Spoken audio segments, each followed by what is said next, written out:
Hello, my dear Bacha party. Now I will discuss question number first of exercise 10.4. Question number first में बोला गया है two circles of radii 5 centimeter and 3 centimeter. 5 centimeter और 3 centimeter के दो circles हैं जो at 2 points intersect कर रहे हैं at 2 points पर and the distance between their centers is 4 centimeter. Find the length of the common chord. मतलब क्वेश्चन में हमको कॉमन कॉर्ड की लेंथ निकालनी है. सबसे पहले हम क्या करेंगे कि दो सर्कल्स बनाएंगे. दो हमने सर्कल्स बनाए जो कि एक दूसरे को इंटरसेक्ट कर रहे हैं एट 2 पॉइंट्स.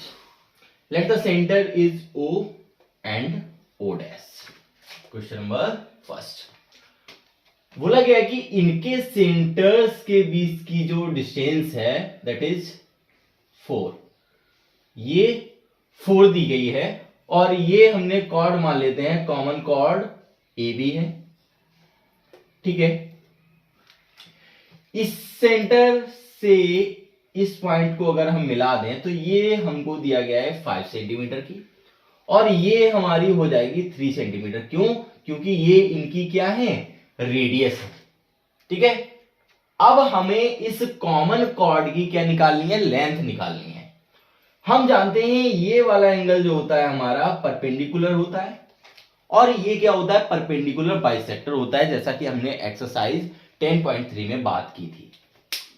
तो हम क्या करते हैं कि लेट सपोज इस पॉइंट को हम नाम दे देते हैं M. ठीक है. और इस डिस्टेंस को अगर हम x माने यहां से यहां तक की डिस्टेंस M पॉइंट तक की डिस्टेंस को अगर हम x माने तो ये वाली डिस्टेंस हमारी 4 - x हो जाएगी. यहां पे हम लिख दे रहे हैं कि OM will be 4 - x and O' will be x. अब आप जानते हैं कि यहां आपको ये वाली डिस्टेंस नहीं पता है तो ये एक राइट एंगल ट्राइंगल है AOM. Triangle AOM is a right angle triangle. क्या है?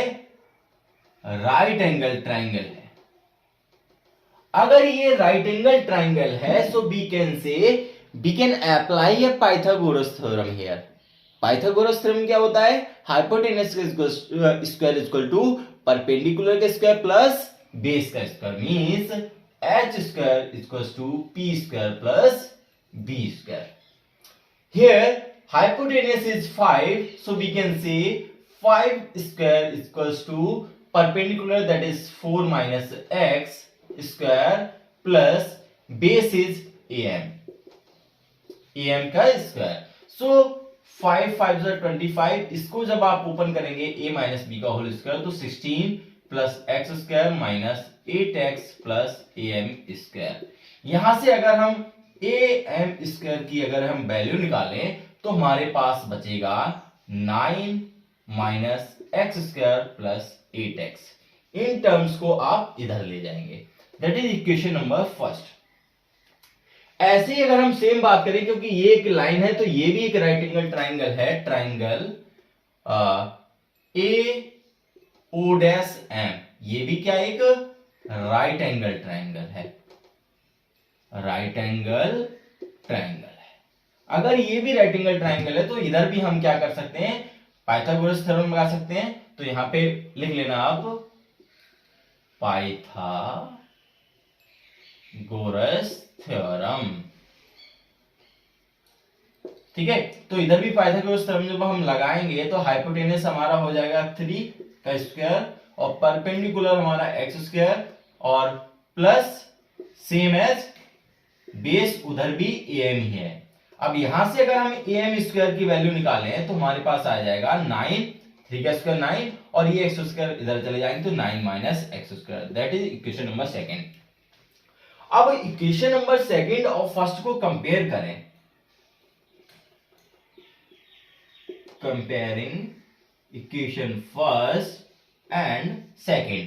तो देखो am की value am square equals to ये भी दिया है am स्क्वायर जो दिया है इक्वल्स टू ये भी दिया है. तो दोनों को अगर हम कंपेयर करें तो हम लिखेंगे 9 - x square plus 8x equals to 9 minus X square, तो ये कैंसिल हो गए और यहां से कैंसिल कर दें या कट कर दें तो 8x इक्वल टू 0 सब्ट्रैक्ट हो जाएंगे, x की वैल्यू यहां से 0 निकल के आएगी। अगर x की वैल्यू 0 आ रही है तो बाई इक्वेशन फर्स्ट ही हम अगर देख लें, सेकंड देख लें, चलो सेकंड इजी पड़ेगा, तो am equal to 9 minus X square means 9 minus 0, x की वैल्यू 0 है तो am की वैल्यू आ जाएगी हमारी 3।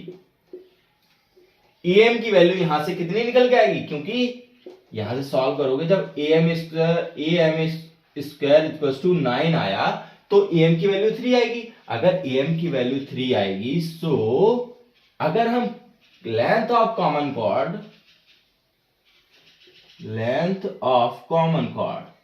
क्या होगी, 2 टाइम्स होगी, क्योंकि ये क्या होता है परपेंडिकुलर बाइसेक्टर होता है, तो length of common chord A B equal to 2 times of am बोल सकते हैं, तो 2 times of am 2 into 3 6 centimetre. That is the answer of question number first of exercise 10.3। तो इसको अच्छे से देख लीजिए, अच्छा क्वेश्चन है ये। Thank you so much.